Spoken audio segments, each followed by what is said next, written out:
नमस्कार दोस्तों, मैं स्वप्निल राज बीएससी कॉलेज के 8वें सेमेस्टर का छात्र हूं और आज आप हमसे एग्री गाइडेंस यूट्यूब चैनल के माध्यम से जुड़ रहे हैं। हमारे इंटरव्यू के सिलसिले को आगे बढ़ाते हुए आज हमारे साथ एक पीसीबी कैटेगरी के स्टूडेंट हमसे जुड़ रहे हैं। स्टार्ट में आप अपना इंट्रोडक्शन दीजिए। मेरा नाम प्रफुल्ल कुमार सिंह है। मैं रोहतास का रहने वाला हूँ। आपका रैंक और आपका कैटेगरी क्या थी? मेरी बीसीसी मेरी रैंक 352 थी और मेरा जनरल कैटेगरी है।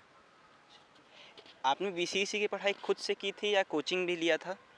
मैंने नीट की तैयारी के लिए मैं कोटा जाके एलएन में पढ़ा था और उसके बाद फिर मेरा नीट में फ़र्स्ट ड्रॉप में सिलेक्शन नहीं हुआ, तो फिर सेकंड ड्रॉप में मैंने सेल्फ स्टडी घर पे रह के करी थी।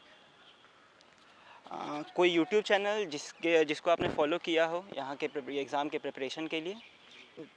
एलएन के जो कोचिंग मटेरियल थे तो उसके नोट्स जो थे फिजिक्स के उससे पढ़ा था, और फिर केमिस्ट्री के जो नोट्स थे उससे पढ़ा था और एनसीईआरटी को फॉलो करी थी। और कुछ टॉपिक जो नहीं समझ में आते थे उसके लिए कोई एनिमेशन वीडियो, जैसे बायोलॉजी में जो कुछ टॉपिक्स होते जो नहीं समझ में आते उसके लिए एनिमेशन वीडियो, और फिजिक्स गैलेक्सी एक अच्छा चैनल लगता है मेरे को जो आशीष अरोड़ा सर के द्वारा पढ़ाया जाता है, तो वो थोड़ा बहुत हेल्पफुल था मेरे लिए।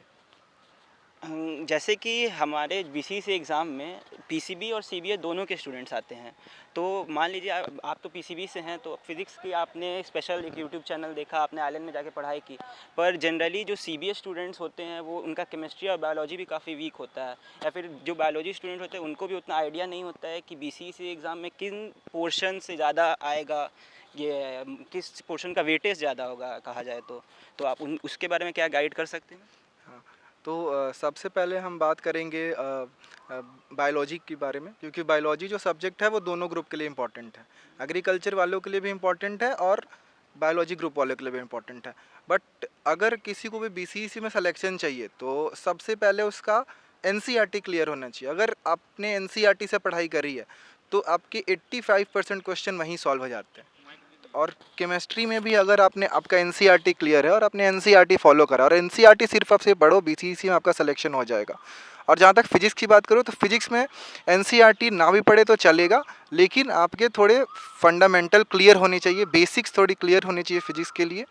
और जो है फॉर्मूले याद होने चाहिए। अगर किसी का फिजिक्स क्लियर भी नहीं है फंडामेंटल, लेकिन अगर उसका फार्मूला अगर उसको याद है तो 20 से 25 सवाल फार्मूले पे ही बन जाते हैं, कि 100 सवाल आते हैं बीसीसी में तो बन जाते हैं। अच्छा, आपने फ़िज़िक्स के बारे में तो काफ़ी अच्छे से बता दिया।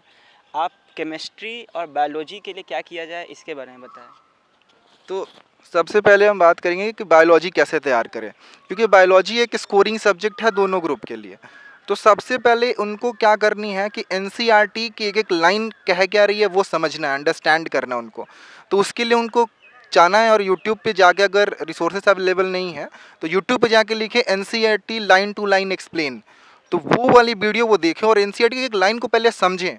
और जब उनका अंडरस्टैंडिंग लेवल आ जाए कि एनसीईआरटी की लाइन कह क्या रही है, उनको समझ में आने लगे, तो उसके बाद वो एनसीईआरटी को खुद से सेल्फ स्टडी करे।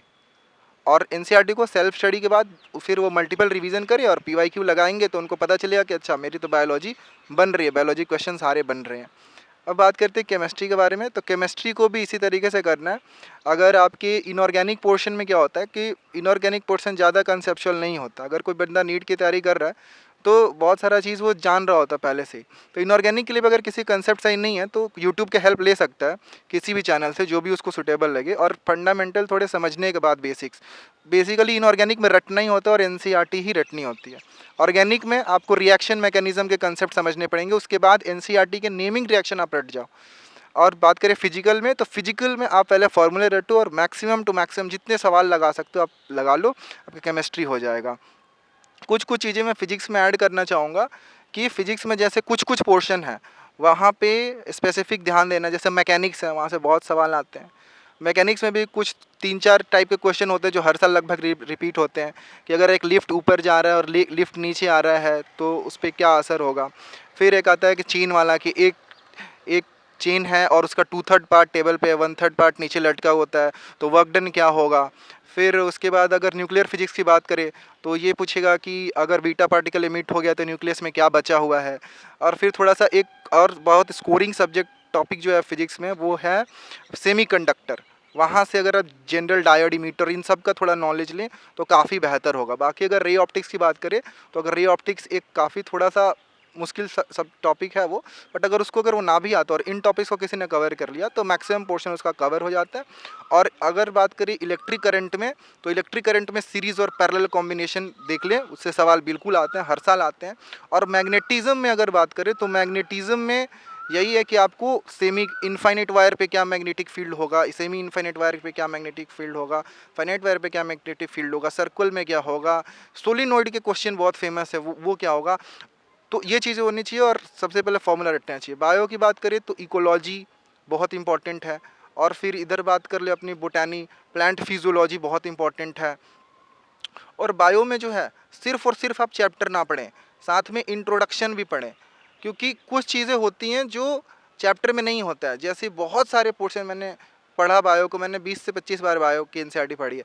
तो उसमें क्या है ना कि इंट्रोडक्शन में एक शब्द है जीन कैफेटेरिया जीन पुलिंग, वो किसी ने नहीं सुना होगा, बट वो इंट्रोडक्शन में एनसीईआरटी के अंदर ही है। तो कुछ बच्चे बोलते हैं कि एनसीईआरटी से बाहर सवाल आता है, वो बाहर नहीं आता, बार बार जितनी बार एनसीईआरटी पढ़ोगे तो आपको एक नया टर्म मिलेगा और वहाँ से आपको फिर समझ में आएगा कि अच्छा यहाँ एनसीईआरटी के अंदर से ही था। एक और चीज़ है कि एनसीईआरटी के इंट्रोडक्शन पढ़ने के बाद, चैप्टर पढ़ने के बाद आप समरी को भी ना छोड़े, समरी भी पढ़े, क्योंकि 7 एक इकोलॉजी का सवाल है कि 786 स्पीशीज़ जो एक्सटिंक्ट हो गई हैं, तो चैप्टर में कहीं नहीं लिखा कि इंडिया से कितनी एक्सटिंक्ट हुई हैं, बट वो समरी में बताया गया कि कितनी एक्सटिंक्ट हुई हैं।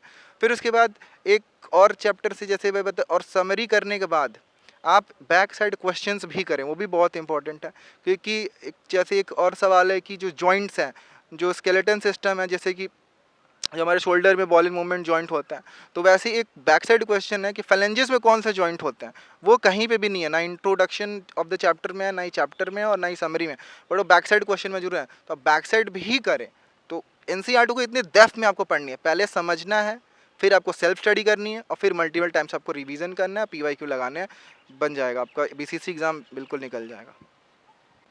जैसे कि हमने जब एग्ज़ाम दिया था तो मैं स्पेशली केमिस्ट्री की बात करूँगा, तो केमिस्ट्री की ऑर्गेनिक पोर्शन हमें जो आए थे क्वेश्चंस, वो जनरली जो आखिरी पार्ट था ऑर्गेनिक का, जिसमें हमने वो डिफरेंट टाइप्स ऑफ डिसइंफेक्टेंट्स, वो सबसे ज़्यादा क्वेश्चन आया था। तो आप उन चीज़ों को थोड़ा शेयर करने की कोशिश करें कि आप लोग के समय वेटेज किन टॉपिक्स का ज़्यादा था।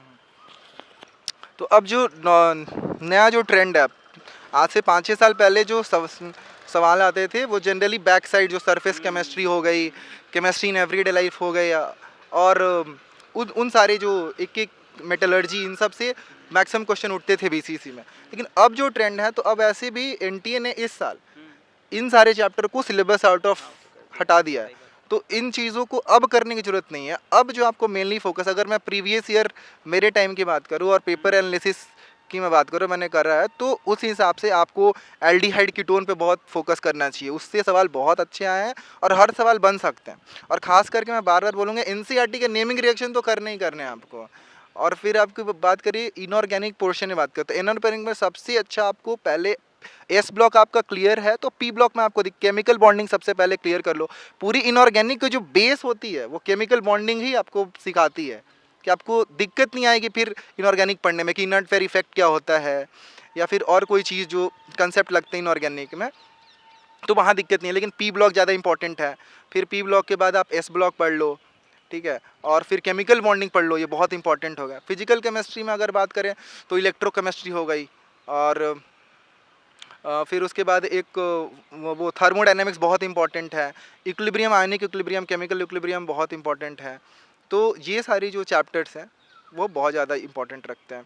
12th में अगर हम देखें तो अगर 12th में एक सॉलिड स्टेट एक चैप्टर, उससे हर साल एक सवाल फिक्स है कि किस तरह करना है, कि किस तरह की पैकिंग बनती है, किस तरह का स्ट्रक्चर बनता है, ठीक है, और वॉइड सिस्टम से सवाल आता है।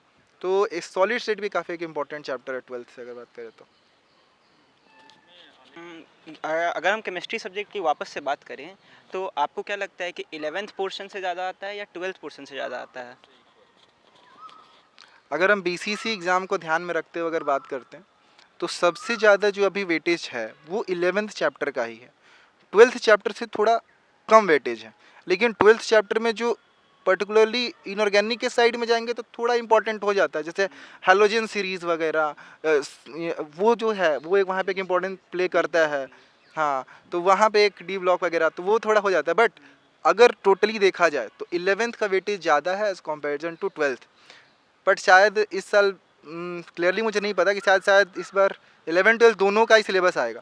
तो आप 11 के जो जो पोर्शंस मैंने बताए उन पोर्शंस और टॉपिक्स पे आप फुल्ली फोकस करके पढ़िए और बार बार रिवीजन करिए और आपका एग्ज़ाम क्लियर हो जाएगा। तो आपने प्रिपरेशन की, एग्ज़ाम दिया और एग्ज़ाम निकाल भी लिया। तो आपने प्रिपरेशन तो काफ़ी तगड़ी की थी। तो आप अब हमें ये बताएं कि बीसीईसी में टोटल क्वेश्चंस कितने आते हैं और आपने कितने अटेम्प्ट किए और आपको मार्क्स कितने आए? बीसीईसी में टोटल फिजिक्स केमिस्ट्री अगर बायो की बात करो तो टोटल 300 क्वेश्चंस आते हैं, जिसमें से फिजिक्स के 100 सवाल रहते हैं, केमिस्ट्री के 100 सवाल रहते हैं और बायो के 100 सवाल रहते हैं। मैंने अपनी टाइम अगर बात करूँ कि जब मैंने नीट का एग्ज़ाम दिया और नीट में अनफॉर्चुनेटली मेरा सिलेक्शन नहीं हुआ, तो थोड़ा मैं डीमोटिवेट होकर थोड़ी कम पढ़ाई करने लगा। तो लेकिन फिर भी क्योंकि मैंने बहुत मेहनत करी थी, कोटा में एलन में पढ़ा था, तो काफ़ी मेहनत करी, तो वो मेहनत मेरी काम है और मैंने 100 में 85 क्वेश्चंस बायोलॉजी में राइट किए थे, 90 क्वेश्चंस मैंने केमिस्ट्री में राइट किए थे और ऑलमोस्ट 55 क्वेश्चन फिजिक्स में राइट किए थे। फिजिक्स में ज़्यादा सवाल नहीं बन पाए क्योंकि लास्ट टाइम मैंने नीट में सिलेक्शन नहीं हुआ और उसके बाद बीसीसी का एग्ज़ाम होता, तो मैं थोड़ा डीमोटिवेट होके थोड़ा पढ़ाई कम करी थी। बट आने वाले जो स्टूडेंट्स हैं वो मेरी तरह ये गलती ना करें। तो ऑलमोस्ट मेरे इधर 90 और 85 तो 175 और इधर 55, तो आपके वो टोटल हो गया 230 क्वेश्चंस मेरे करेक्ट थे। तो आपने प्रिपरेशन की, आपने एग्ज़ाम दिया और आपने एग्ज़ाम क्रैक भी कर लिया। तो आप यहाँ हमें ये बता सकते हैं कि कितने रैंक तक इस कॉलेज में, यानी कि यहाँ के टॉप कॉलेज जो बीसीई से सबसे टॉप कॉलेज मिलता है, बिहार एग्रीकल्चरल कॉलेज, यहाँ तक कितने रैंक को मिलता है एडमिशन पीसीबी कैटेगरी में? रैंक तो वैसे हर साल डिपेंड करता है कंपटीशन पे कि कितने बच्चे अप्लाई कर रहे हैं और कितने बच्चों का चॉइस। पहले क्या होता था कि एग्रीकल्चर की डिमांड थोड़ी ज़्यादा रहती है और ख़ासकर मेन कैंपस के लिए काफ़ी हाई कट ऑफ रहता है। तो और बीसीसी जो एग्ज़ाम है ऐसा नहीं है कि आप इसको नीट से कम समझें, क्योंकि अगर आप बीसीसी का फिजिक्स का पेपर उठाओ तो नीट के इक्विवेलेंट ही होते हैं, वो नीट के इक्विवेलेंट ही फिजिक्स का पेपर रहता है। हाँ, केमिस्ट्री थोड़ी सी आप थोड़ी इजी मान सकते हो, हमारे टाइम पे आया था, बट मोर और लेस आप इसका जो पेपर का वेटेज इक्विवेलेंट होता है, तो इसमें आपको आपको लेके चलना पड़ेगा कि 300 में एटलीस्ट अगर आपको बीसीईसी में सिलेक्शन चाहिए और कोई अच्छी सी ब्रांच चाहिए तो आपको 170 क्वेश्चंस राइट करने होंगे उससे ऊपर। तो आपको आप मेन कैंपस का सोच सकते हो 170 180, और अगर आपको किसी और सब कैंपस में चाहिए तो 150 आपको करेक्ट करना होगा एग्रीकल्चर में आने के लिए। इनफैक्ट अगर आपको नर्सिंग वगैरह भी जाना है या फिर एग्रीकल्चर के ब्रांच में आना है अच्छे मेन कैंपस में, तो आपको अपनी रैंक जो है 400 तक या 450 तक आपको रखनी चाहिए ऑन एन एवरेज। और नर्सिंग इस साल की बात करें तो 500 रैंक के नीचे तक मिला है। तो मोर और लेस अगर एक मैं एनालिसिस दूँ तो 500 के नीचे आप अपनी कट ऑफ रखें, 500 के नीचे आप अपनी कट ऑफ रखें। और क्योंकि इस साल थोड़ी सीटें बढ़ गई हैं हमारे इस मेन कैंपस में, तो थोड़ा कट ऑफ और भी नीचे जाएगा। तो इस वजह से अगर आप 500 तक आप कट ऑफ ला देते हो तो आप मॉपअप तक सेफ जोन में हो, आप मॉपअप तक यहाँ आ सकते हो। जैसे कि आपने ऑलरेडी हमें हिंट दिया है कि हमें फ़िज़िक्स के लिए ये चैनल यूज़ करना चाहिए या बायो के लिए वो चैनल यूज़ करना चाहिए, आप हमारे स्टूडेंट्स को ये बता सकते हैं कि लाइक इन ए ऑर्डर्ड वे कि कौन कौन से फ्री ऑनलाइन वीडियोस हम देख सकते हैं फॉर प्रिपरेशन ऑफ बीसीईसी? तो अगर आपको थोड़ा अगर आपको फिजिक्स थोड़ी आती है और फंडामेंटल्स ठीक है और आपको सवाल लगाने हैं, थोड़ा सा हाई लेवल पढ़ना है या थोड़ा अच्छा पढ़ना है, तो आप फिजिक्स के लिए सी आशीष अरोड़ा सर को फॉलो कर ले। और आपके बेसिक्स अगर कमज़ोर है, नहीं आते और अगर फ्री में पढ़ना है तो आप अलख पांडे के फिजिक्स वाला को आप फॉलो कर सकते हैं। अब हम बात करते हैं बायोलॉजी की। तो बायोलॉजी की मैं बार बार बोल रहा हूँ कि पहले आपको एनसीईआरटी की लैंग्वेज साइंस समझनी है। आप अगर एनसीईआरटी की हेडलाइन कुछ कहती है तो पहले आपको समझना है। तो उसके लिए आप यूट्यूब पे NCERT line by line explain करके लिखेंगे तो अन अकेडमी के मैम है, रितु रतावल हैं, कोमल यादव हैं, आप इनको देख सकते हैं। या मेरा चैनल है, यूट्यूब चैनल है जिसका नाम है द बायोलॉजी गुरुकुल, आप उस पर भी जाके और एनसीईआरटी लाइन टू लाइन मैंने एक्सप्लेन करी है, आप देख सकते हैं उसको। और मैं रेगुलर उस पर अपडेट अभी करता रहूँगा जब तक बीसीसी का एग्ज़ाम हो नहीं जाता। आप लोग वहाँ से भी अपनी एनसीईआरटी को लाइन बाय लाइन एक्सप्लेन आप समझ सकते हो और पढ़ सकते हो। आप हमारे आपने जब बीसीसी या के थ्रू इस कॉलेज में एडमिशन लिया, तो आपको एडमिशन के समय कितनी फ़ीस लगी? और आपने अब आप तो अब सेकंड सेमेस्टर में आ चुके हैं, तो सेमेस्टर वाइज़ आपको कितनी फ़ीस अभी लग रही है? आप कैटेगरी वाइज़ इसे डिवाइड करके बता सकते हैं? तो जब मैंने एडमिशन लिया था तो मेरा जनरल कैटेगरी था, तो मेरा फर्स्ट सेमेस्टर में 10,655 रुपये लगे थे एक सेमेस्टर की फ़ीस। लेकिन जब मैंने सेकंड सेमेस्टर में जब एडमिशन लिया तो मेरी जो फ़ीस है सेकंड सेमेस्टर की वो 3103 रुपये लगे, और जनरल कैटेगरी की और ईबीसी और अदर कैटेगरी की जो होती 1900 कुछ रुपए लगते हैं। तो आपने जो फ़ी स्ट्रक्चर के बारे में हमें यहाँ के बताया, क्या उसमें मेस की फ़ीस इंक्लूडेड रहती है या इंक्लूड नहीं रहती है, आप लोगों को बाद में देना पड़ता है? तो जो हमारे सेमेस्टर का फ़ीस है उसमें मेस का फ़ीस इंक्लूड नहीं रहता। मेस का जो फ़ीस है वो हमें खुद से देना पड़ता है, जो कि लगभग 3100 रुपये पर मंथ होता है, जिसमें आपको नाश्ता, दोपहर का भोजन और रात का भोजन तीनों दिया जाता है। यहाँ पे हम फ़ीस तो देते हैं, पर मैंने सुना है कि यहाँ के स्टूडेंट्स को स्कॉलरशिप भी मिलती है। तो आपको अभी तक स्कॉलरशिप मिली और कितना मिलता है, आपको ऐसा इसका कोई इन्फॉर्मेशन है? तो हमें स्कॉलरशिप मिलती है, लेकिन जो फर्स्ट सेमेस्टर की जो स्कॉलरशिप होती है, तो स्कॉलरशिप मिलने के लिए कुछ क्राइटेरिया है। तो सबसे आईसीआर वालों के लिए, जो बच्चे आईसीआर से आते हैं उनका क्राइटेरिया है कि उनको 7 सीजीपी से ऊपर लानी पड़ती है, तो उनको पर मंथ 3000 मिलते हैं, और एक सेमेस्टर के बाद उनकी 3000 पर मंथ की स्कॉलरशिप 18,000 रुपये उनके अकाउंट में आ जाते हैं। बीसीसी वालों का जो स्कॉलरशिप है उनको पर मंथ 2000 रुपीज़ स्कॉलरशिप मिलती है एक सेमेस्टर के बाद, यानी 12,000 रुपये, और साथ में 6000 की बुक्स मिलती है बिहार गवर्नमेंट की तरफ से पर ईयर। तो इतनी, लेकिन उसके लिए आपका जो सीजीपी है वो 5 से ऊपर होना चाहिए। मतलब बैक नहीं लगना चाहिए। तो किसी भी एग्ज़ाम में आपका बैक नहीं लगना चाहिए, अदरवाइज़ आपको स्कॉलरशिप नहीं मिलेगी। अगर आप सारे एग्ज़ाम को अच्छे से पास करते हैं तो आपको भी अच्छी यहाँ पे स्कॉलरशिप मिलती है। आपने तो फर्स्ट सेमेस्टर कंप्लीट कर लिया है, तो आपने क्लासेस भी अटेंड किए ही होंगे। तो क्लासेस कब से कब तक चलते हैं? मॉर्निंग आवर्स में होते हैं, इवनिंग आवर्स में होते हैं? प्रैक्टिकल्स कितने बजे, कितने घंटे के होते हैं? इसके बारे में शेयर करें हमारे स्टूडेंट से। तो क्लासेस जो होते हैं हमारे 9:30 बजे स्टार्ट हो जाती हैं, और 9:30 से लेकर 1:30 बजे तक हमारी क्लासेस चलती हैं, जिसमें फर्स्ट हाफ में 3 क्लासेस होती हैं जो कि थ्योरी क्लास होती हैं। उसके बाद 1 घंटे का लंच होता है, और उसके बाद 2:30 बजे से फिर 5:30 बजे तक हमारा प्रैक्टिकल क्लासेस होती हैं। तो प्रैक्टिकल क्लासेस और जो नॉर्मल थ्योरी क्लासेस होती है, उनकी ये आवर्स सेम होते हैं या अलग होते हैं, डिफरेंट होते हैं? जो थ्योरी क्लास होती हैं वो थोड़ी सी लंबी चलती हैं, जो प्रैक्टिकल क्लास होती है उससे 10-20 मिनट थोड़ी कम चलती हैं। ओके। और यहाँ के टीचर्स किस मीडियम में अपने लेक्चर्स बताते हैं? इंग्लिश मीडियम, हिंदी मीडियम या मिक्स्ड, जो भी बताना चाहें आप। यहाँ के जो हमारे प्रोफेसर हैं वो जो हमें जिस दोनों बाइलिंगुअल मीडियम में पढ़ाते हैं, इंग्लिश और हिंदी दोनों का मिक्सचर, ताकि सारे बच्चों को, जो हर एक अलग अलग मीडियम से आए हैं, हिंदी मीडियम वालों को भी कोई दिक्कत ना हो। इस वजह से टीचर हिंदी में भी बहुत ही अच्छे से एक्सप्लेन करते हैं और समझाते हैं। जैसे आप पीसीबी कैटेगरी के स्टूडेंट हैं, तो आपका फर्स्ट सेमेस्टर का एग्ज़ाम तो कंप्लीट हो गया होगा, तो आपको किन किन सब्जेक्ट्स में, यहाँ के किन किन सब्जेक्ट्स में बीसीईसी, क्योंकि आपने एग्रीकल्चर तो पढ़ा नहीं है, तो किन किन सब्जेक्ट में आपको ज़्यादा दिक्कत हुई, किन में कम दिक्कत हुई, और कौन कौन ऐसे सब्जेक्ट थे जो ऐसे ही निकल गए?